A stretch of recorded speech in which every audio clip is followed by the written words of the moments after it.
Hello friends, welcome you all. यदि आप हिंदी माध्यम के विद्यार्थी हैं, आईआईटी जेई की तैयारी कर रहे हैं, तो ये वीडियो आपको पूरा देखना चाहिए क्योंकि इसको बनाने में मुझे पूरा एक दिन लगा है।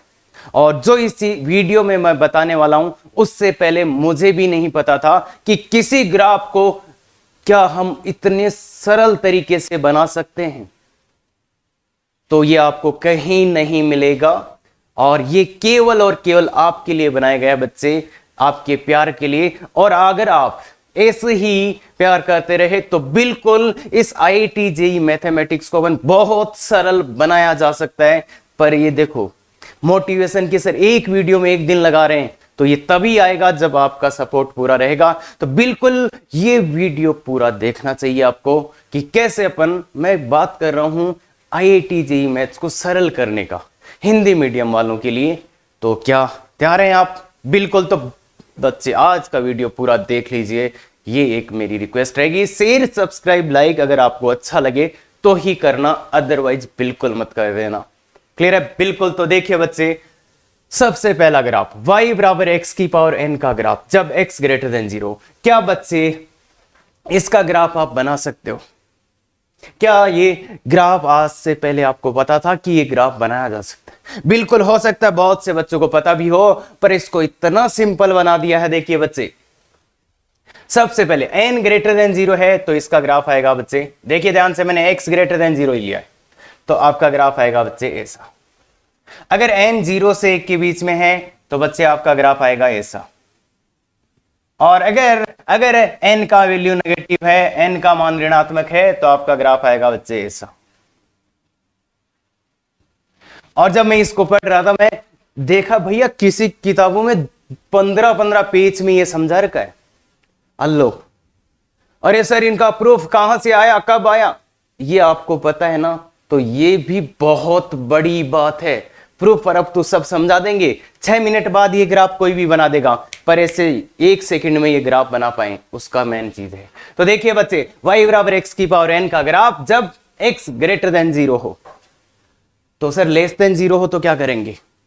उसका टेंशन ना लो, वो आप इतना जल्दी सीख जाओगे। अगर ये याद रखना बहुत आसान है, और इससे उसका ग्राफ बनाना इससे भी आसान होगा जब देखिए प्रांत पढ़ लेंगे, सम और विषम फलन पढ़ लेंगे, तो उनकी सहायता से मैं x लेस देन 0 के लिए बनाना भी बताऊंगा। पर आज का एम है ये आपको याद होना चाहिए, 0 से बड़े के लिए ये ग्राफ ऐसा आता है, 0 से बड़े के लिए ये ग्राफ ऐसा आता है। क्लियर है क्या? तो देखिए ये ऐसा आएगा जब n का मान 1 से बड़ा हो। जैसे ऐसा ग्राफ किसका आएगा? y बराबर एक्स स्क्वायर का, y बराबर x की पावर 3 का, y बराबर x की पावर 5/3 का भी ऐसा ही आएगा।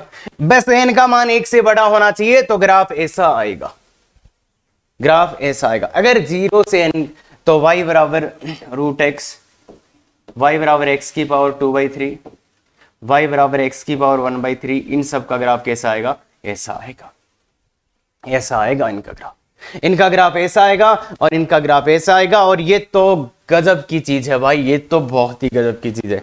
कैसे? ये ग्राफ देखो, एक पॉइंट होगा इस पे 1,1 हमेशा ही, ये 1,1 से पास करेगा, इधर इसको टच करेगा, इधर इसको टच करेगा।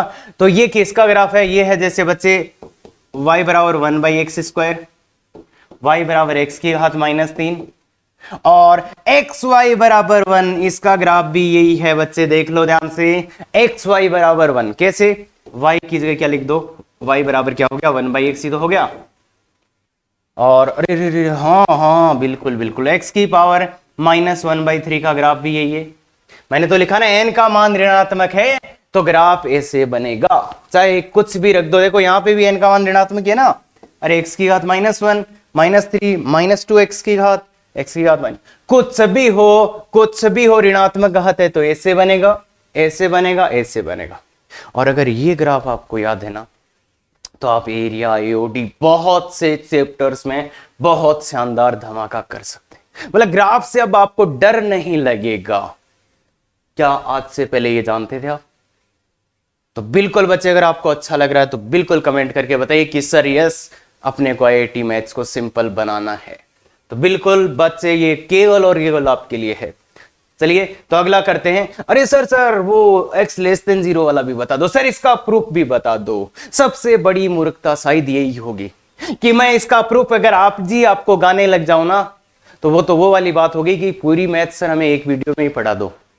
बिल्कुल पॉसिबल नहीं है। और फंक्शन में क्यों बच्चों को दिक्कत आती है, उसका मेन रीजन यही है कि यहीं पे टीचर, अरे मुझे तो बहुत कुछ आता है ना, चलो मुझे तो नहीं आता पर कोई अच्छा टीचर है उसको तो बहुत कुछ आता है ना, तो वो गलती यही कर देता शायद कि एक ही वीडियो में सब कुछ दे दे।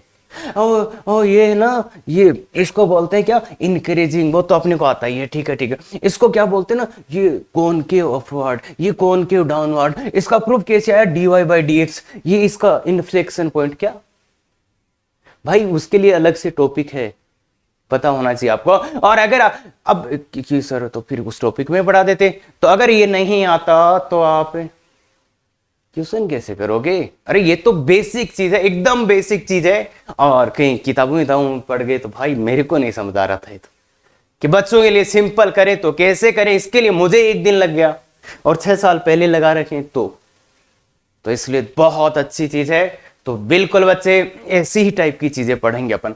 ये वाला इसलिए बता रहा हूं कि थोड़ा बहुत अपने को आता है।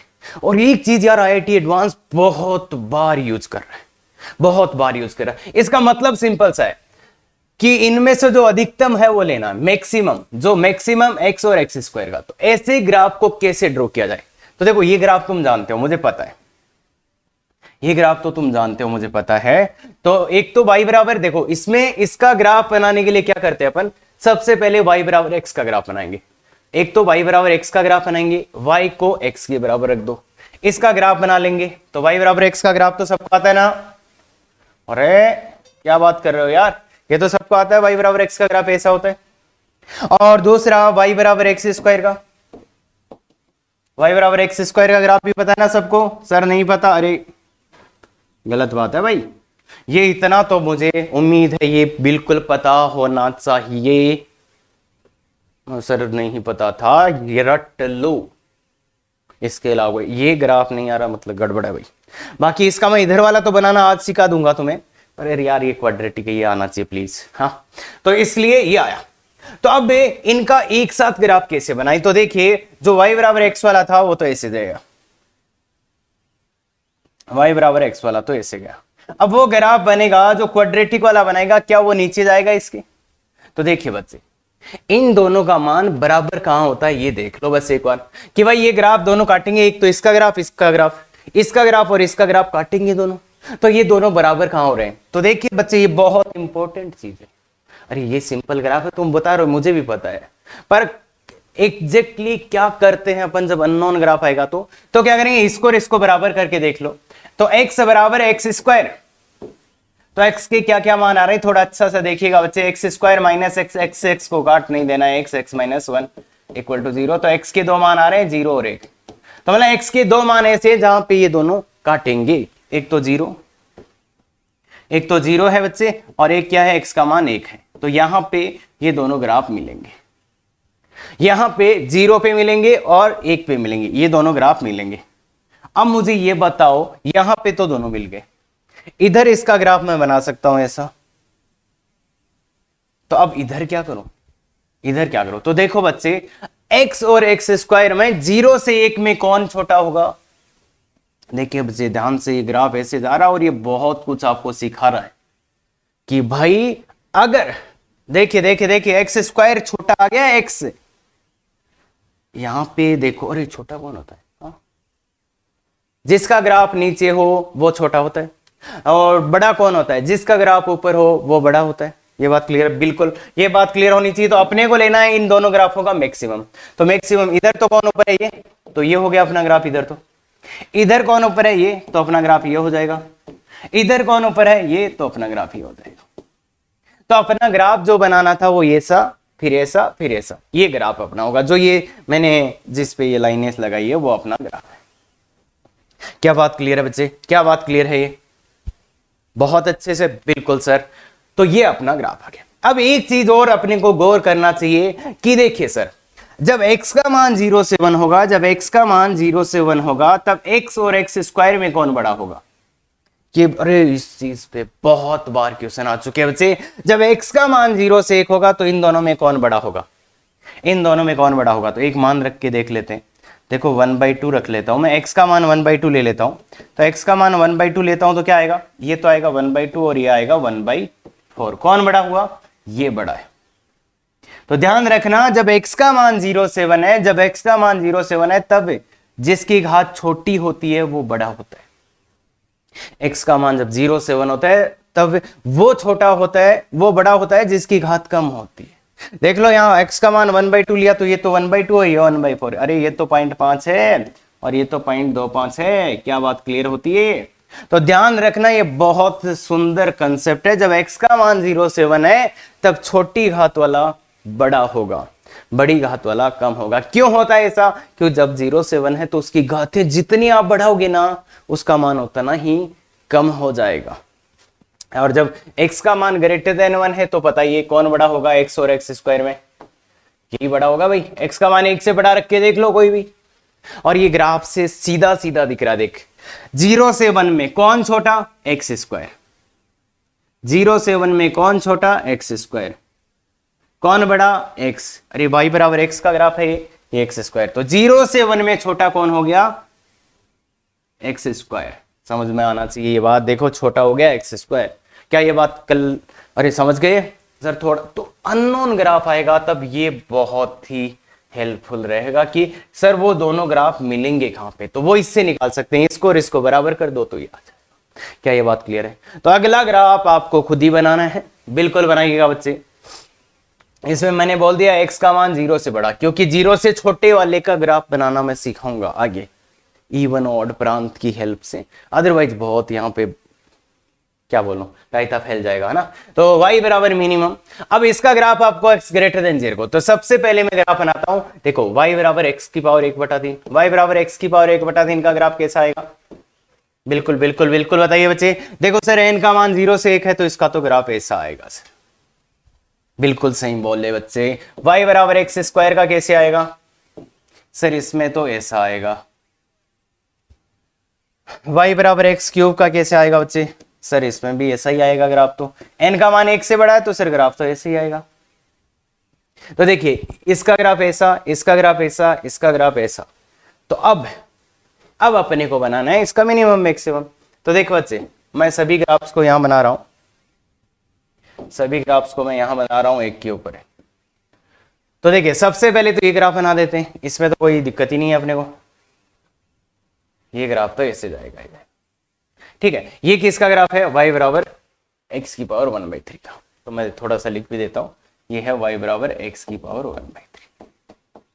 फिर मैं बनाने जा रहा हूं बच्चे y बराबर एक्स स्क्वायर का, y बराबर एक्स स्क्वायर का। तो y बराबर एक्स स्क्वायर का ग्राफ बनेगा अपना ऐसा, ठीक है क्या। y बराबर एक्स स्क्वायर का ग्राफ बनेगा ऐसा, और ये काटेंगे कहां पे, 1 पे। देखो 1 पे मान बराबर आ रहा है और ये 0 पे, तो ये ऐसा बनेगा y बराबर एक्स स्क्वायर। अब y बराबर एक्स क्यूब, ये वाला ग्राफ मैं बनाने जा रहा हूं। तो ये वाला ग्राफ देखिए बच्चे, यहां तो ये यहां से भी पास होगा और यहां से, तो इसका ग्राफ इसमें ऐसे आएगा। तो ना बकवास बनाया सर आपने। y बराबर एक्स क्यूब, तो एक्स क्यूब का ग्राफ, थोड़ा सा इसको छोटा बनाते हैं, गड़बड़ हुआ। हाँ देखिए बच्चे, देखिए बच्चे y बराबर एक्स स्क्वायर का ग्राफ बनाने जा रहे हैं। तो y बराबर एक्स स्क्वायर का ग्राफ ये बन गया, y बराबर एक्स स्क्वायर का, ठीक है। ये आ गया y बराबर एक्स स्क्वायर। अब मुझे बताओ एक्स क्यूब का ग्राफ आप कैसे बनाओगे, एक्स क्यूब का ग्राफ आप मुझे ये बताइए कैसे बनाएंगे। एक्स क्यूब का ग्राफ एक तो देखो यहां से जाएगा और एक यहां से जाएगा भाई, 1 पे और 0 पे तो जाएगा जाएगा। अरे ये तीनों बराबर हो जाएंगे ना, 0 और 1 पे। सोल्व करके देख लो और पता ही चल रहा होगा यार 1 पे मान। अब y बराबर एक्स क्यूब का बनाना है तो बताओ, दो पॉसिबिलिटी में दे रहा हूं, क्या मैं नीचे से बनाऊं, ऐसे बनाऊं, या कुछ ऐसा और कुछ बनाऊं, ऐसे बनाऊं, कैसे बनाऊं बताओ। तो खुद से बना के चेक करो कि y बराबर एक्स क्यूब का ग्राफ अगर यहां मुझे बनाना है तो कैसे बनाना है। खुद से चेक करो, ये बात खुद से चेक करो, 5 मिनट लगा दो कि ग्राफ एक्स स्क्वायर बना दिया, ये बना दिया, अब एक्स क्यूब कैसे जाएगा। तो देखिए बच्चे, जब x का मान 0 से 1 होगा, जब x का मान 0 से 1 होगा तब इन तीनों में सबसे बड़ा कौन होगा, एक्स स्क्वायर, एक्स क्यूब और एक्स की पावर 1/3। इनमें सबसे बड़ा कौन होगा? जब x का मान 0 से 1 है तो इन तीनों में सबसे बड़ा कौन होगा? बिल्कुल सही बोल रहे हो सर, जिसकी घात सबसे कम वो सबसे बड़ा। ऐसा ही बात होएगा क्या?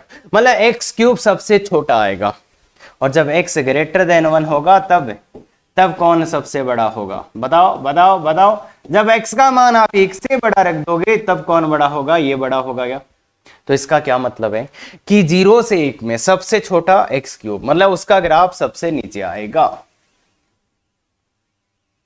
क्या ये बात आप एग्री करते हैं मेरे साथ कि एक्स क्यूब का ग्राफ सबसे नीचे आएगा? कब? 0 से 1 में। और जब x का मान 1 से बड़ा हो जाएगा तब ये सबसे बड़ा हो जाएगा। देखो सबसे बड़ा, तो इसका ग्राफ सबसे ऊपर आ जाएगा। ऊपर आने का मतलब है ये, ऊपर आने का मतलब है ये, इसका ग्राफ सबसे ऊपर आ जाएगा। तो ये ग्राफ है बच्चे किसका? y बराबर एक्स क्यूब का। देखिए बच्चे, बहुत ही सुंदर चीज यहां पे आई है कि y बराबर एक्स क्यूब का ऐसे जाएगा, ये ऐसे जाएगा और ये ऐसे। तो ये ग्राफ अंडरस्टैंडिंग होना बहुत जरूरी है। अब लेना कौन सा है अपने को? मिनिमम। इन तीनों के ग्राफ में जो मिनिमम है, जो सबसे नीचे ग्राफ आ रहा है, जिसका ग्राफ सबसे नीचे आ रहा है, किसका ग्राफ सबसे नीचे आ रहा है? इसका। इधर तो एक्स क्यूब वाले का आ रहा है और फिर किसका आ रहा है? इसका। तो समझ में आई बात? तो ये ग्राफ अपन लेंगे, ये ग्राफ अपन लेंगे। क्या ये बात समझते हैं? बिल्कुल अच्छे से समझना चाहिए बच्चे। तो ये ग्राफ बनाना बहुत ही अच्छा, कॉन्फिडेंस लाओ बच्चे। और नेगेटिव के लिए टेंशन ना ले, मैंने बोला था सब चीजें बताऊंगा पर एक सही समय पे बताऊंगा। क्या ये बात आपको याद है? बिल्कुल याद है, तो कोई नहीं, आप टेंशन ना ले, बिल्कुल। और जो कल वाले लेक्चर और आज वाले लेक्चर में करा रहा हूं ना कि सर आप भी सिंपल सिंपल पढ़ा रहे हो, बिल्कुल आप ये बोल सकते हो बच्चे, आपका हक है। पर मैं बता दूं, ये चीजें अगर आपको नहीं आएंगी तो आगे दिक्कत आ जाएगा। तो जिनको ये चीजें आती है वो थोड़ा सा जल्दी देख ले। बाकी मैं एक कंसेप्ट को एक ही बार बताऊंगा। अच्छा, एक और चीज बच्चे, अपन ने वो एसएमई का देख ली कि नहीं? अरे देख लो देख लो, 2-3 दिन बाद बहुत दिक्कत आने वाली है। देख लो वो प्लेलिस्ट है ना पूरा। तो चरघातीय फलन। अब ये चरघातीय फलन क्या होता है बच्चे? तो y बराबर 1 की घात x का ग्राफ। तो सबसे पहले इसका ग्राफ क्या आपको आता है? बनाइए बनाइए, ग्राफ बनाइए, इसका ग्राफ बनाइए बच्चे, जल्दी से खुद से ग्राफ बनाइए। क्या आपको ये ग्राफ आता है? बिल्कुल बनाइए बच्चे। तो देखिए बच्चे, इसका ग्राफ होता है ऐसा, y बराबर 1 की घात x का ग्राफ ऐसा होता है जब 1 का मान 1 से बड़ा होता है। और ये पॉइंट जब 0 रखोगे यहाँ पे, जब यहाँ पे 0 रखोगे x का मान, तो ये 0,1 आ जाएगा। क्लियर है क्या? और इसी का ग्राफ ऐसे भी आता है बच्चे, कब? ये ग्राफ इसी का है, y बराबर 1 की पावर x का ही है, जब x का मान 0 से 1 हो। और ये पॉइंट तो वही। क्लियर है क्या? तो ये ग्राफ है। ये ग्राफ कैसा है बच्चे? सबसे पहले तो मुझे ये बताइए। अरे सर ये याद है कि नहीं है अपने को? ये दोनों ग्राफ याद है कि नहीं है? सर कहां से आए? मुझे भी नहीं पता यार, मान डाल डाल के बना दिया मैंने तो इसलिए इससे कोई फर्क नहीं पड़ता, याद होने चाहिए। इस ग्राफ को आप देखोगे तो इसका मुझे सबसे पहले बताइए, प्रांत बताइए। प्रांत क्या है? x के क्या क्या मान संभव है? यहाँ x के संभव मान बताइए। बिल्कुल सर, इधर माइनस अनंत से अनंत तक, x के मान माइनस अनंत से अनंत तक, तो x बिलोंग्स टू r। परिसर बताइए, परिसर बताइए बच्चे, परिसर सर इसका y का न्यूनतम मान यहां लग रहा है 0 हो जाएगा। इधर जब ये जाएगा ना, इधर जब जाएगा तो ये 0 को टच करेगा। तो मतलब 0 से अनंत, देखिए y का मान 0 से अनंत, तो y का मान क्या आ जाएगा? परिसर क्या आ गया? 0 से अनंत। इसको एक चीज और भी बोल देते हैं, y belongs to r plus, y belongs to r plus. और ऐसे ही इसको देखिए, इसका भी प्रांत बोलिए बच्चे, प्रांत बोलिए बच्चे इसका, x belongs to r, x के सभी मान है। परिसर बोलिए बच्चे, परिसर बोलिए बच्चे, यस यस यस यस, बोलिए बोलिए बोलिए। y बिलोंग्स टू सर 0 से इंफिनिटी, या इसको अपन ऐसा भी बोल सकते हैं y belongs to r plus, इसका r प्लस है ना। क्या एक चीज और बता सकते हो मुझे इनके बारे में? क्या कुछ तुम्हें याद आ रहा है इन दोनों को देख के? क्या कुछ याद आ रहा है? बताइए बताइए। बिल्कुल सही बोल रहे हो बच्चे। क्या लिख सकते हैं इनके बारे में कि सर देखो ये ग्राफ बढ़ता ही बढ़ता जा रहा है, जैसे अपन आगे जा रहे हैं तो ये बढ़ता जा रहा है, इसको क्या बोलते हैं, वर्धमान ग्राफ। वर्धमान ग्राफ क्लियर है क्या, वर्धमान या इंक्रीजिंग। हाँ, और इसको क्या बोल देंगे, हाँ देखो जब आगे जा रहे हैं तब कम होता जा रहा है, तो इसको ह्रासमान या डिक्रीजिंग। क्लियर हो गया बच्चे, ह्रासमान ग्राफ। अब ये तो होगी ग्राफ के बारे में बात। अब ये होता क्या यार, ये एक क्या है, तो बच्चे इसके एग्जाम्पल अगर मैं लिखूं तो ये किसका ग्राफ ऐसा होगा, अगर आपको बनाना है तो एक तो नहीं लिखा होगा वहां पे। तो देखिए y बराबर 2 की घात x का ग्राफ बनाना हो तो वो ऐसा ही रहेगा, या y बराबर 2 की घात, क्यों, क्योंकि जो आधार है वो क्या है बच्चे, 1 से बड़ा है, तो इसका ग्राफ ऐसा ही आएगा। अगर कोई बोले y बराबर e की पावर x का ग्राफ बनाओ तो कैसा आएगा, ऐसा ही आएगा क्या, क्यों, इसका ई 1 से बड़ा होता है तो इसलिए ऐसा आएगा। कोई बोले y बराबर पाई की पावर x का ग्राफ बनाओ, कैसा आएगा, ऐसा ही आएगा क्या। तो मतलब बच्चे अगर कोई संख्या है जो 1 से बड़ी है उसकी घात x, तो मतलब 2 की घात x, e की पावर x, e की पावर माइनस x, तो अब मुझे तुम बताओ y बराबर e की पावर माइनस x, इसका ग्राफ किधर आएगा, इसका ग्राफ तुम बताओ किधर आएगा। तो पहले मैं बना देता हूं, यहां पे ग्राफ कैसा आएगा, ये किसका ग्राफ है, 1/2 की पावर x, ये इधर ही होएगा क्या, y बराबर 1/2 की पावर x इधर ही होएगा ना, क्यों, क्योंकि देखो a जो आधार था वो 1 से छोटा है। तो अब मुझे ये बताइए ना कहां आएगा, तो इसको आप क्या लिख सकते हो बच्चे, इसको आप ऐसा लिख सकते हो, देखिए 1/e की पावर x, नीचे लेके तो e की पावर x हो गया, और ये 1/e की होल पावर x हो गया, 1/e की होल पावर x हो गया, तो ये क्या होगा, 1/e की पावर होल पावर x हो गया। अब 1/e करोगे तो 1 से छोटा आ जाएगा क्या, अरे 1 में 2.7 का भाग दो, 1 से छोटा आ जाएगा, तो ये क्या होएगा, कुछ समथिंग लाइक दिस, 3 के आसपास आएगा। तो पावर मतलब इसका ग्राफ कौन सा है, ये है कि ये है, बिल्कुल ये है, तो ये ग्राफ आएगा y बराबर 1 की पावर x का माइनस x का, या y बराबर 2 की पावर माइनस x का। क्लियर है क्या, तो अरे दिख रहा है ना 1/e हो गया ना ये भाई, e की पावर माइनस एक्स मतलब 1/e की पावर x मतलब 1/e की होल पावर x मतलब 1/e हो गया, तो वो छोटा हो जाएगा। तो ऐसे इनमें से किसी का ग्राफ बनाना हो तो ये बना लोगे, जैसे 0.5 की पावर x हो गया। क्लियर है क्या, तो ये ग्राफ है इस, मतलब इनका कभी भी ग्राफ बनाना पड़े तो ऐसे बना देना, और अगर इसका कभी भी ग्राफ बनाना पड़े इनमें से किसी का तो ऐसे बना देना। और एक खास बात की 0,1 है ना। दूसरी बात, तुम आधार कुछ भी लो, जैसे लोग वाले में अपने लिखा था कि इनका प्रांत और परिसर आधार पे तो निर्भर ही नहीं करते क्या, जैसे इसका परिसर हमेशा ही क्या होगा, देखो बच्चे r प्लस होगा क्या, इसका प्रांत परिसर हमेशा ही यही होंगे क्या भाई, प्रांत हो या परिसर हो ये निर्भर ही नहीं करते, आधार का मान चाहे 1 से छोटा हो 1 से बड़ा हो तो आराम से बना जाएगा। क्या ये बात क्लियर है बच्चे, बोलो पक्का। चले आगे, तो याद रखने हैं सर कहां से आए, मैं तो बार बार बोल रहा हूं, कुछ नहीं बता रहा मैं इसके बारे में। हाँ तो चलिए, ये एक देखो मैंने लोग वाले में आपको एक चीज सिखाई थी, असमीका को हल करना। वो चीज देखो, वो सेम चीज इसकी असमीका पे भी लग सकती है, क्योंकि ये भी कैसा ग्राफ है बच्चे, ये भी कैसा वर्धमान ह्रासमान। तो वो चीज जो वहां पे सिखाई थी मैंने लोग में कि अगर वर्धमान फलन को लगाते हैं या हटाते हैं तो असमीका का चिन्ह बदलता है या समान रहता है, सेम चीज इस पे भी लगाएगी। अरे वो तो सबके लिए ना, तो असमीका इसकी सॉल्व नहीं कराऊंगा मैं यहाँ पे कि 2 की पावर x ग्रेटर देन 2 की पावर 1।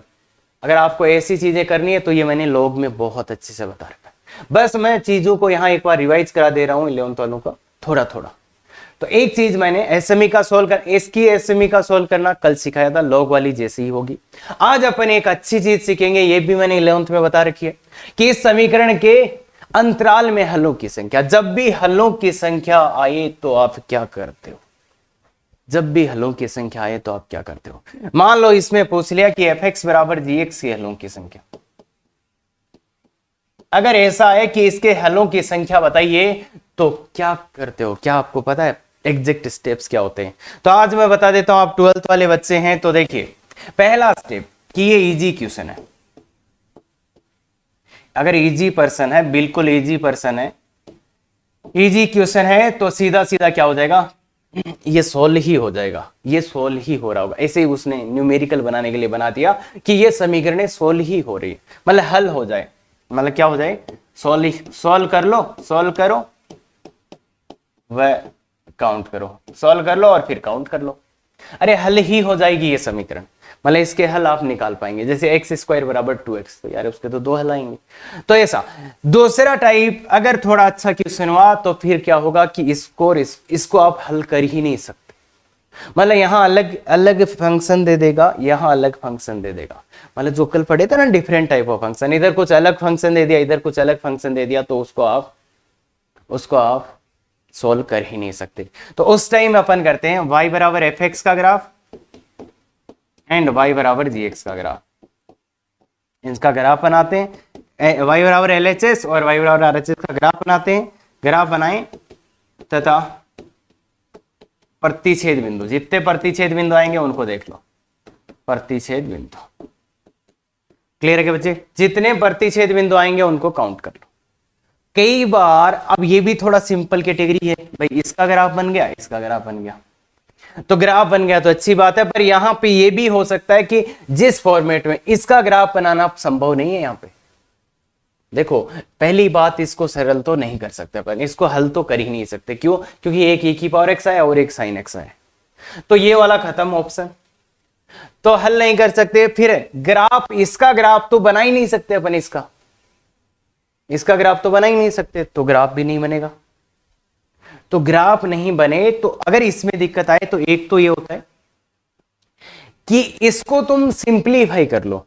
मतलब अगर इसमें दिक्कत आए तो दो तरीके होंगे, या तो वो इसमें कोई प्रॉब्लम आए तो वो दो तरीके से सोल्व होती है बच्चे। फिर इसमें अगर आपको दिक्कत आ रही है ना, तो फिर या तो होगा कि इसको रीअरेंज कर लो, एक तरीका तो होगा रीअरेंज, मतलब उसको पुनः व्यवस्थित कर लो, ना, रीअरेंज कर लो, इसको रीअरेंज कर लो, या तो ये इससे सोल्व होगा, या तो फिर ये क्वेश्चन बहुत ही शानदार है और ये होगा एओडी में जाके सोल्व। उस टाइम आपको क्या करना पड़ेगा, या तो इस टाइप से हो जाएगा, या तो फिर इसको एफ एक्स माइनस जी एक्स करो इक्वल टू 0।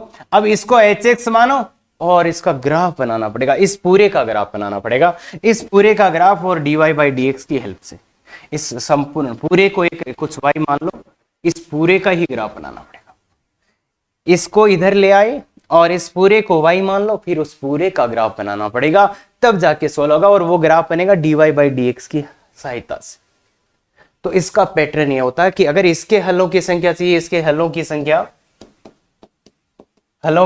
चाहिए, इसके हलों की संख्या चाहिए, तो पहला कि पर्सन ये सोल्व ही हो जाए, इसको सरल कर, अपन इसको हल कर पाए। नहीं हो रहा तो इसका ग्राफ बनाओ, इसका ग्राफ बनाओ। अगर इन दोनों का भी ग्राफ नहीं बना पा रहे हो आप, इसका या इसका ग्राफ बनाने में दिक्कत आ रही है, तो फिर दो तरीके होते हैं कि या तो इसको थोड़ा बहुत व्यवस्थित कर लो, अगर फिर भी नहीं, और मतलब व्यवस्थित करने का मतलब क्या है कि इधर उधर भेज के ऐसे सेट करो कि ग्राफ बनाए ले, मतलब जैसे इसमें आ गए, और फिर भी नहीं होगा तो ये आगे आएगा एओडी में, इसमें अपने को dy बाई डी एक्स का हेल्प लगेगा। तो ये आपको बिल्कुल पता होना चाहिए, बाकी मिलेगा कहीं नहीं आपको इस, अगर किसी ने बहुत ज्यादा सोचा होगा तो वो ही ये चीज आपको बता सकता है, अदरवाइज कोई नहीं। और देख लो कहीं पे भी आपको अगर ये चीज कहीं पे भी लिखी हुई मिल जाए तो मुझे बता देना, बाकी आप किसी भी टीचर के पास क्वेश्चन लेके जाओ, उसके दिमाग में यही चल रहा होता है, पर कहीं नहीं मिलेगा ये। किसी भी YouTube चैनल पे चले जाओ, अगर ये चीज आपको मिल जाए, और मैं गारंटी देता हूं अगर ऐसा क्वेश्चन आया तो उसको करना यही स्टेप्स में पड़ेगा। तो ये ध्यान, कोई बोलेगा सर ये तो हमेशा लग ही जाता है, लगा लो, तो इतना आसान नहीं होता ये लगाना ना, तो इसलिए ध्यान दे, इसके चाहिए तो देखो e की पावर x और sin x आया, तो अलग अलग आए, इसलिए हल तो नहीं कर सकता, मतलब पहला ऑप्शन खत्म, हल नहीं कर सकते, पहला ऑप्शन तो खत्म हो गया, हल तो कर ही नहीं सकते। क्यों नहीं कर सकते, क्योंकि अलग अलग फंक्शन है। अब दूसरा ऑप्शन मैं करता हूं, y बराबर है एफ एक्स, y बराबर e की power x into sine x, और y बराबर x। इसका ग्राफ बनाना भी मुश्किल है क्योंकि इसका ग्राफ तो नहीं जानते आप, तो ये ऑप्शन भी गलत, इसमें दिक्कत आ रहा है मतलब, तो फिर क्या होता है बच्चे, फिर ये होता है कि इसको पुनः व्यवस्थित करने की कोशिश करो कि इसको कुछ चीजों को एलएचएस में भेज दो, कुछ चीजों को आरएचएस में रखो जिनका ग्राफ आप जानते हो। तो मैं क्या करता हूं, ए की पावर एक्स को उधर भेज देता हूं, तो ये साइन एक्स आ जाएगा इधर, और ए की पावर उधर आएगा एक्स, तो 1/e की पावर एक्स, और ये क्या हो जाएगा, साइन एक्स बराबर 1/e की पावर एक्स क्या है, e की पावर माइनस एक्स। तो क्या इन दोनों का ग्राफ जानते हैं? मैंने इसको पुनर्व्यवस्थित कर लिया है कि इधर मैंने साइन एक्स रखा, ए की पावर एक्स को उधर भेज दिया, तो साइन एक्स बराबर ए की पावर एक्स। तो अब इसका ग्राफ बना सकते हैं क्या? बिल्कुल बना सकते हैं। इसका बना सकते हैं क्या? बिल्कुल। तो यही करेंगे, यही करेंगे। पहला साइन एक्स का ग्राफ बना रहा हूं, साइन एक्स का ग्राफ सब जानते हैं,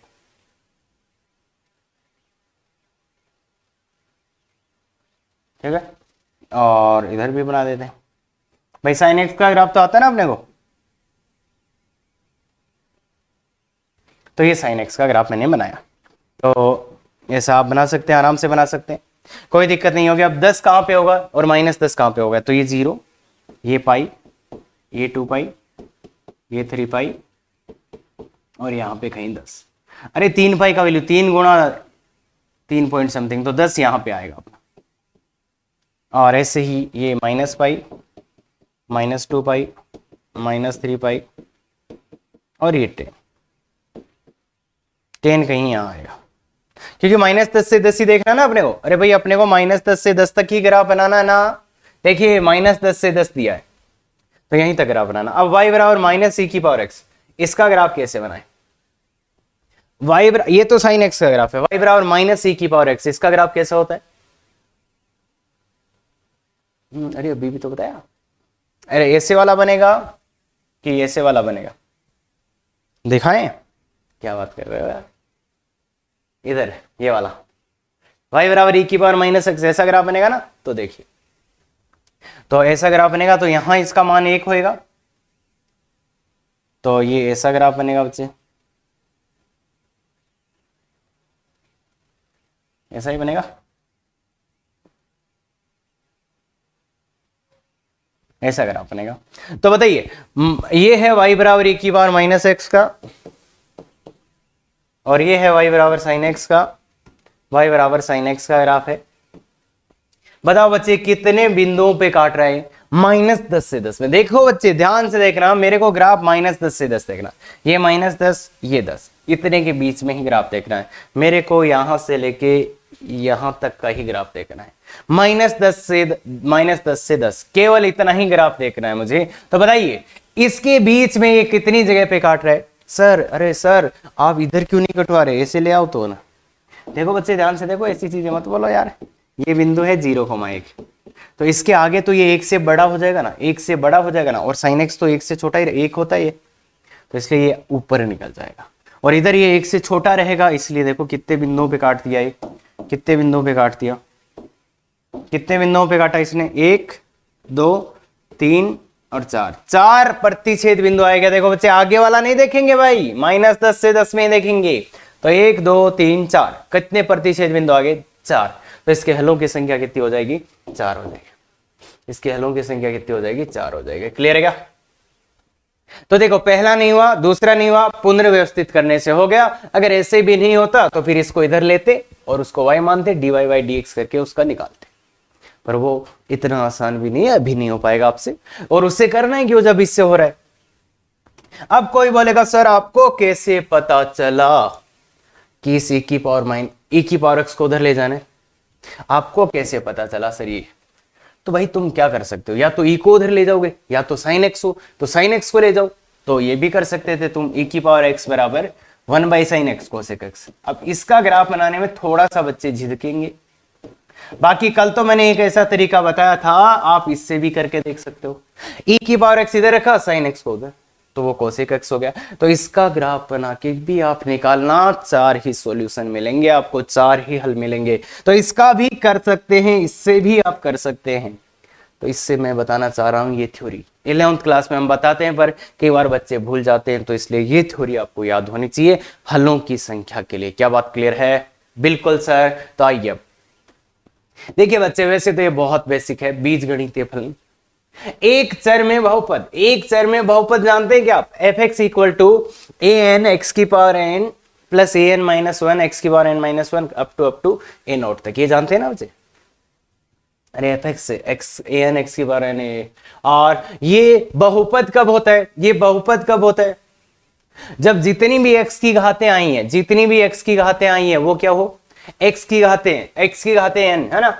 देखो एन एन माइनस वन मतलब जीरो से शुरू हो रही है, एक्स की घात कहां से शुरू हो रही है, जीरो, जीरो एक दो चार, मतलब एक्स की घातें बहुपद के लिए क्या है, एक्स की घातें कैसे होनी चाहिए, अऋणात्मक पूर्णांक। अरे जानते हैं ना ऋणात्मक क्या होता है, मतलब ऋणात्मक नहीं है, ऋणात्मक नहीं है तो इसका मतलब या तो धनात्मक होगा या तो जीरो होगा। अऋणात्मक होनी चाहिए एक्स की घातें और पूर्णांक भी होनी चाहिए, ऐसा नहीं आ जाना चाहिए। तो बहुपद किसको बोलते हैं, जिसमें एक्स की घातें अऋणात्मक पूर्णांक रहे, मतलब धनात्मक या जीरो रहे, मतलब आप पूर्ण संख्याएं बोल सकते हो यार, होल नंबर्स पूर्ण संख्याएं जानते हैं ना। अरे सब खिचड़ी की बात यही है, पूर्ण संख्याएं। तो बताइए बच्चे एफ एक्स ये एक बहुपद है क्या, बिल्कुल। तो इसमें क्या होते हैं, ये जो घात होती है तो इसको होता है कि ये ऋणात्मक पूर्णांक, और ये होते हैं, ये कैसे होने चाहिए, गड़बड़ हो गया, अक्षर होने चाहिए बच्चे, ये अक्षर होने चाहिए, वास्तविक होने जरूरी नहीं है बहुपद के लिए, अक्षर होने चाहिए। ये जो गुणांक बोलते हैं इनको बोलते हैं क्या बच्चे, गुणांक बोलते हैं। ये जो गुणांक होते हैं ये कैसे होने चाहिए बच्चे, अक्षर होने चाहिए। सर वास्तविक होना जरूरी, बिल्कुल भी जरूरी नहीं है, बहुपद होने के लिए बिल्कुल भी गुणांकों का वास्तविक होना जरूरी नहीं है, काल्पनिक भी हो सकते हैं, ये आयोटा फायोटा हो सकते हैं, अक्षर होना जरूरी है। क्या ये बात क्लियर है। अब एक बहुत अच्छी बात आती है बहुपद के लिए। बताइए बच्चे इस बहुपद की घात या डिग्री ऑफ पॉलिनोमियल, बहुपद की घात क्या है, क्या कोई मुझे इसको बता सकता है, डिग्री ऑफ पॉलिनोमियल क्या है इसकी,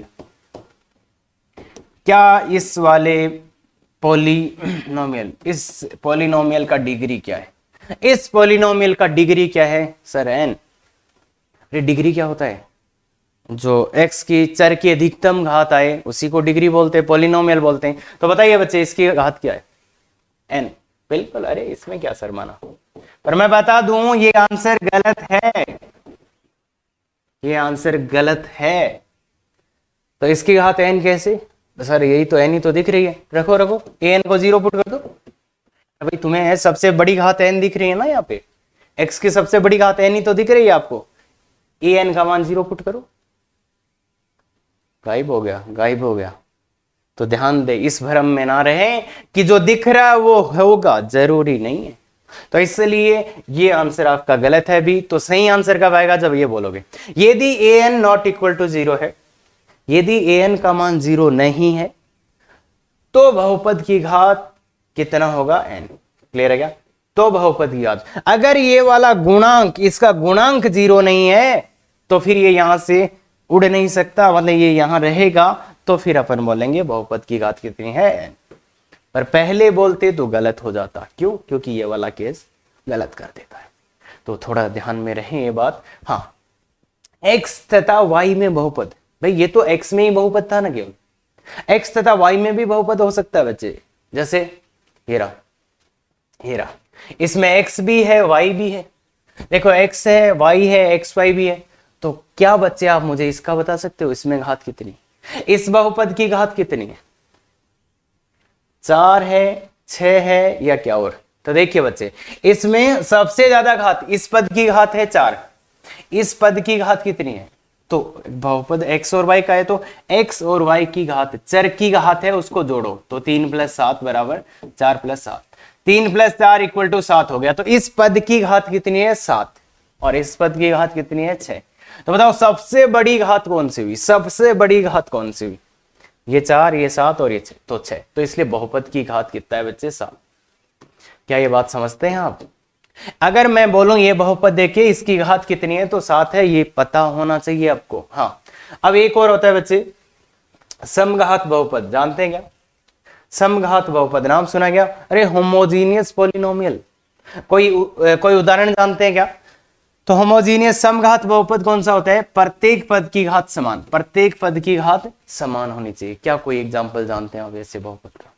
बिल्कुल, बहुत बढ़िया बहुत बढ़िया, देखिए ये दो घात का समघात बहुपद होता है क्या?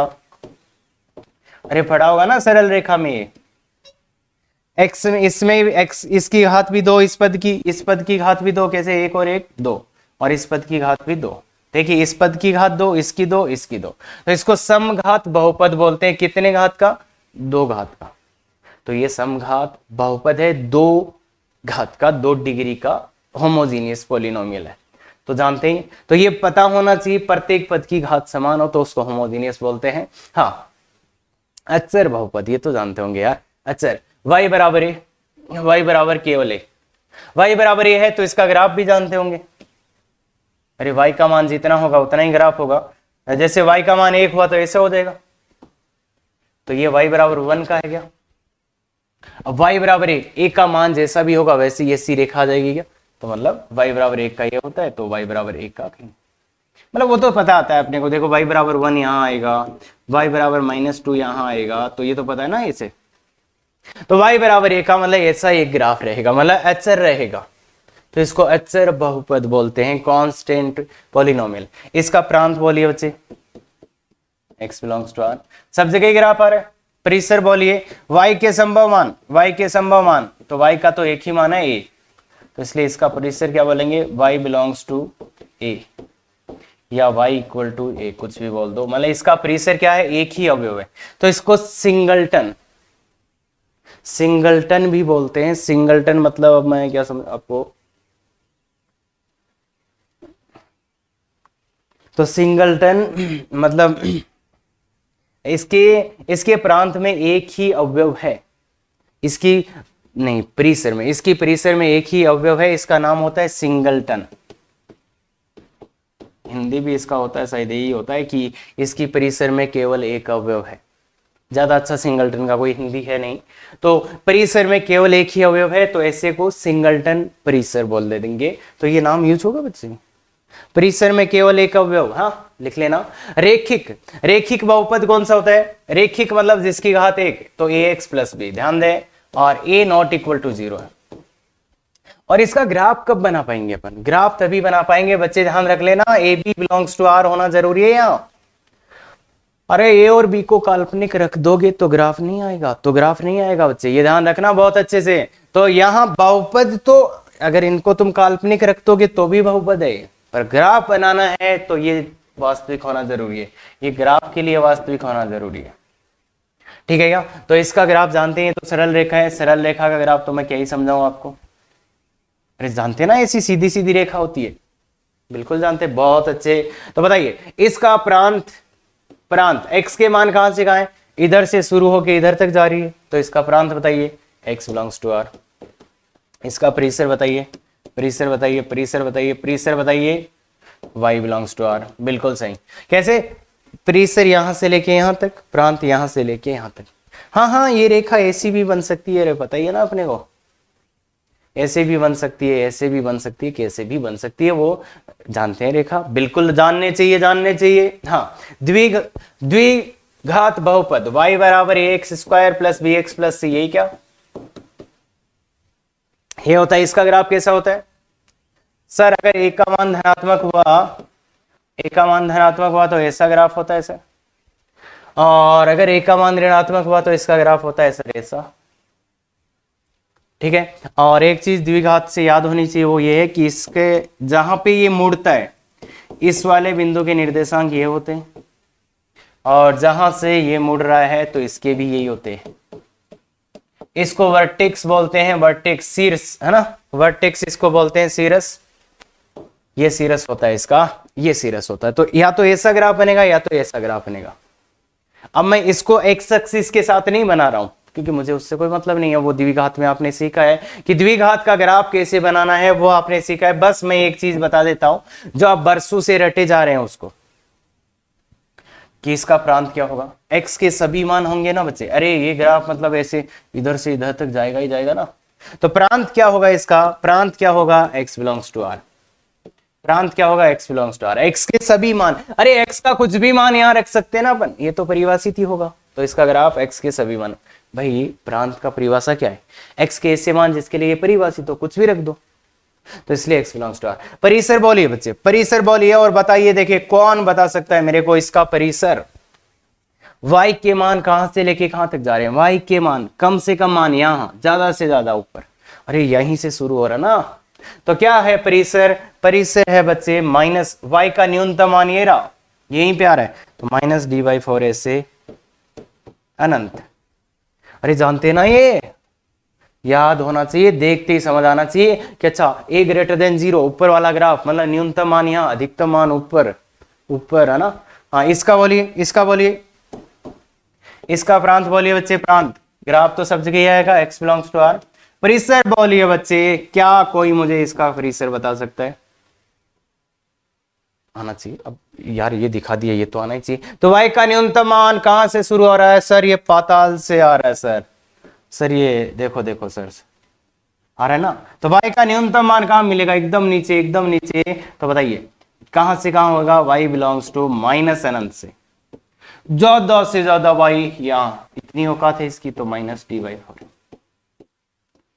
अरे ये y निर्देशांक है ना, तो माइनस इंफिनिटी से यहां, और इस पे तो अपने को पता है। तो ये बात आपको पता होनी चाहिए, बताने की जरूरत नहीं पड़नी चाहिए। हाँ अब अगर यहाँ पे ये संभव नहीं है भाई मैं द्विघात पढ़ा दूं, मुझे तो बहुत कुछ पता है इसका, a पॉजिटिव d नेगेटिव, अरे वो ये हमेशा पॉजिटिव कब होगा वो भी पता है, ये कब एक्स एक्सिस को हटेगा वो भी पता है, वो नहीं बताने आए हैं यहाँ पे बस ये आपको पता होना चाहिए। बाकी चीजें आपको द्विघात आती है तो आती है, नहीं आती है तो नहीं आती है, उसमें यहाँ उसको थोड़े ना पढ़ा दूंगा यहाँ।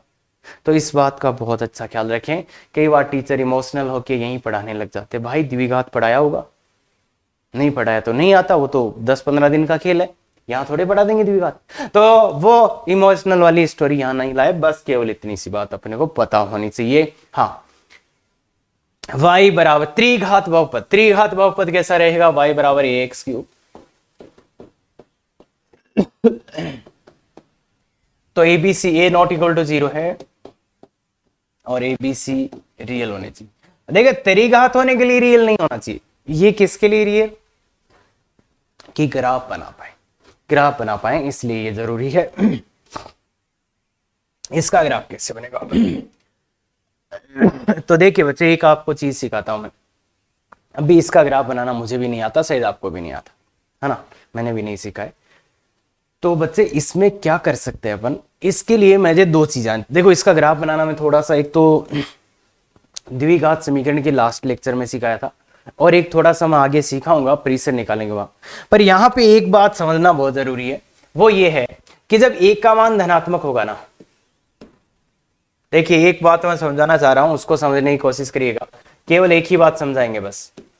अरे अरे सर हमें आता है ऐसा ऐसा, वो आएगा, सब आएगा, बस एक चीज समझ लो, अगर एक का मान धनात्मक है, अगर मैंने इसमें x का मान अनंत रख दिया, x का मान अनंत रख दिया इसमें, तो देखो x के मान अनंत पर क्या होगा, ये सब तो नगण्य हो जाएंगे, अरे ये सब तो नगण्य हो जाएंगे, छोटे छोटे हो जाएंगे यार, x³ बहुत बड़ा हो जाएगा ये भाई, जब x का बहुत बड़ा मान रखो ना, अरे यार x का मान रखो ना तुम अगर कितना रखते हो, 10 की पावर 10 भी रखा, इसका स्क्वायर करो, इसका स्क्वायर करो वो तो 10 की पावर 20 हुआ, और x का क्यूब करो वो 10 की पावर 30 हो गया। देखो ये और ये में कितना दम, अरे इसमें तो 21 अंकों की संख्या, ये कितने 31 अंकों की संख्या है। अगर यहाँ पे 100 कर दूं तो ये 200 अंकों की संख्या, ये तो 300 अंकों की संख्या, और कर दूं तो समझ रहे हो, मतलब ये बहुत बड़ा नंबर हो जाएगा इसके सापेक्ष।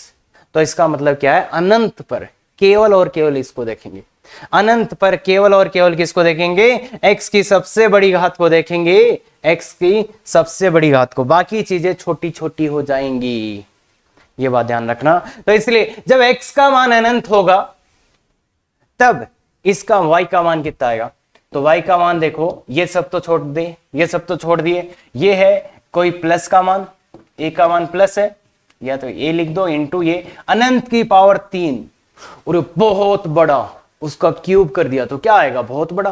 भाई अनंत की पावर 3 अनंत ही होता है, ये पता है क्या, अरे यार अनंत की पावर 3 अनंत, अरे ये जादू कब से होने लग गया भाई, अनंत बहुत बड़ा, उसको 3 बार गुणा कर दोगे तो क्या आएगा, बहुत बड़ा। तो यही तो मैंने लिखा है, कि अगर आप अनंत का पावर 3 कर दोगे, मतलब अनंत को 3 बार गुणा कर दोगे तो बहुत बड़ा ही आएगा। तो इसलिए ये सिंबल है, कोई संख्या नहीं है, इसलिए ये अनंत आ गया। तो ये प्लस है, तो ए को अनंत को प्लस की संख्या से गुणा करोगे तो अनंत ही आएगा। तो इसलिए, और जब x का वैल्यू माइनस अनंत रखोगे तब क्या आएगा, y बराबर a इंटू माइनस अनंत की क्यूब, तो माइनस आ जाएगा और ये माइनस है। एक बात तो ये कि जब a का मान धनात्मक होगा तब ऐसा होगा, और a का मान ऋणात्मक होगा तब, a का मान अगर ऋणात्मक ले लें तो बताओ, खुद से बताओ, देखिए खुद से बताओ, ये आ जाना चाहिए बच्चे। x का मान तो y बराबर a इंटू अनंत का क्यूब अनंत आ जाएगा। तो अब माइनस का संख्या है, ये माइनस की संख्या इंटू अनंत, तो ये माइनस अनंत। और ऐसे ही x बराबर जब माइनस अनंत रखोगे तो y बराबर a इंटू माइनस अनंत, और वो क्या हो जाएगा बच्चे, माइनस और माइनस प्लस का। तो ये एक बात है जो आपको ध्यान में रखनी पड़ेगी। मतलब इसकी अब देखो, अब जो ग्राफ आएगा वो कैसा आएगा, तो जब मैं ए ग्रेटर देन वाले का ग्राफ बना रहा हूं, जब मैं ए ग्रेटर देन वाले का ग्राफ बना रहा हूँगा, तो देखिए बच्चे इधर अनंत है मेरा, इधर माइनस अनंत है ना, मेरे को मिल गया है। तो जब x का मान अनंत रखूंगा तब y का मान भी कितना है, अनंत। तो मतलब इसका ग्राफ कहां से शुरू होगा, यहां से। और जब x का मान माइनस अनंत रखूंगा तब y का मान भी माइनस अनंत, तो किधर जाएगा, यहाँ। तो मतलब इसका ग्राफ यहां से शुरू होगा, यहां तक जाएगा और लगातार जाएगा, कहीं टूटेगा नहीं। अब तुम इसको बीच में मरोड़ लो, कुछ भी कर लो, कुछ भी कर लो, पर ये यहां से शुरू होके यहां तक जाए, मुझे नहीं पता। ये ग्राफ यहां से शुरू होगा और यहां तक जाएगा, क्या टूटेगा नहीं भाई, टूटेगा नहीं। क्यों नहीं टूटेगा, क्योंकि सब जगह इसके मान आते ही जाएंगे। अरे x का कुछ भी मान डालते जाओ, सब जगह इसके मान आते जाएंगे, तो ये यहां से शुरू होके यहां तक जाएगा, टूटेगा नहीं। ऐसे ही इस वाले का ग्राफ बनाते हैं, तो ये प्लस अनंत है, ये माइनस अनंत है। ये कब है ग्राफ, जब a का मान ग्रेटर देन 0, ये a का मान ग्रेटर देन 0 है तो ऐसा ग्राफ आएगा। और a का मान लेस देन 0 है, तो जब इसमें देखो, जब मैंने x का मान अनंत डाला तब y का मान कितना आया, माइनस अनंत। तो अनंत पे माइनस अनंत, तो मतलब इधर से शुरू होगा कहीं, इधर से शुरू होगा कहीं ये कार्य करो। जब x का मान अनंत डाल रहे हैं तब y का मान माइनस अनंत, तो इधर से, और कहां तक जाएगा, जब माइनस अनंत डाल रहे हैं तब क्या, प्लस का अनंत। अरे भाई इतना तो देख सकते हो ना यार, x का मान अनंत डाला तो 1 आया माइनस अनंत, x का मान अनंत डाला तो 1 आया y का माइनस अनंत, तो ये। और जब x का मान माइनस अनंत डाला तब y का मान आया अनंत। तो यहां से शुरू होगा, मुझे नहीं पता, तुम कुछ भी करा लो, पर ये जाएगा तो यहां से आए, ऐसे ही कुछ जाएगा, ठीक है क्या। अब ये नाचते हुए जाएगा कि गाना गाते हुए जाएगा, ये आगे देखेंगे। पर मुझे ये बताओ बच्चे, अगर ग्राफ इधर से शुरू हुआ तो इधर तक जाएगा, और इधर से शुरू हुआ तो इधर तक जाएगा, ये ऐसा ही होगा क्या कुछ। अब ये नाचेगा, गाना गाएगा, वो सब सीखेंगे, बिल्कुल सीखेंगे, पर आज की क्लास में। क्लियर है क्या। तो इतना आपको आइडिया होना चाहिए कि अगर ग्राफ बनेगा 3 घात का तो वो ऐसे आएगा, वो रिवर्स आएगा। 2 घात का सिखाते हैं, 2 घात का ऐसा या ऐसा। 1 घात वाला भी देख लेते हैं, इधर देखो, ये भी कमाल की चीज थी भाई, ये भी वैसा ही है जैसे 3 घात वाला है, या तो इधर से शुरू होके इधर तक, या तो इधर से शुरू होके इधर। तो इन तीनों ग्राफों को आप देखोगे तो एक आइडिया आएगा आपको।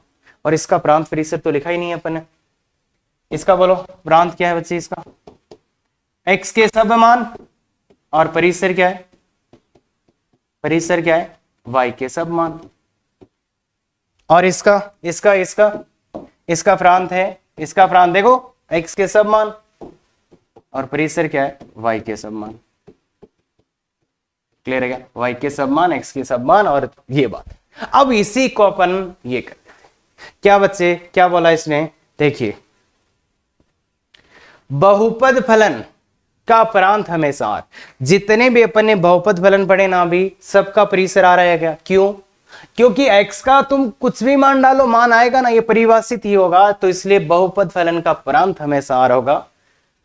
विषम घात, देखिए ध्यान से, विषम घात बहुपद का, विषम घात जैसे 3 घात वाला और 1 घात वाला का परिसर हमेशा आ रहा होगा। देखिए बच्चे, इसका परिसर जैसे 3 घात वाले का परिसर आ रहा है, 1 घात वाले का भी आर था, 5 घात का बहुपद होगा उसका भी आर होगा, तो कोई भी विषम घात का बहुपद होगा तो उसका परिसर हमेशा आर होगा। लॉजिक ये है, लॉजिक ये है। कि जब x का मान अनंत रखोगे तो ऐसा होगा, माइनस अनंत, तो लॉजिक ये टूटेगा है नहीं, और लॉजिक ये है कोई भी विषम घात का बहुपद ले आना, इस लॉजिक से उसका परिसर क्या हो जाएगा, r हो जाएगा। और समघात का बहुपद, समघात बहुपद परिसर कभी भी r नहीं हो सकता। क्यों? क्योंकि वो ऊपर से आएगा तो ऊपर ही जाएगा, नीचे से आएगा तो नीचे ही जाएगा, जैसे द्विघात है। तो समघात बहुपद है तो उसका परिसर कभी r नहीं होगा, और विषम घात का हमेशा r होगा। ये अरे बहुत इंपॉर्टेंट नोट है बच्चे, अगर ये भी सीख लिया ना तो आज का लेक्चर तो सफल हो जाएगा। अगर ये भी याद रख लिया तो बाकी तो बहुत खतरनाक लेक्चर था। तो ऐसे ही लेक्चर चाहिए, और ऐसे ही अगर IIT JEE मैथ्स को सिंप्लीफाई कराना चाहते हैं तो बिल्कुल जो आप कर रहे हैं शायद वही करना चाहिए आपको। Thank you very much. Effective तैयारी करो।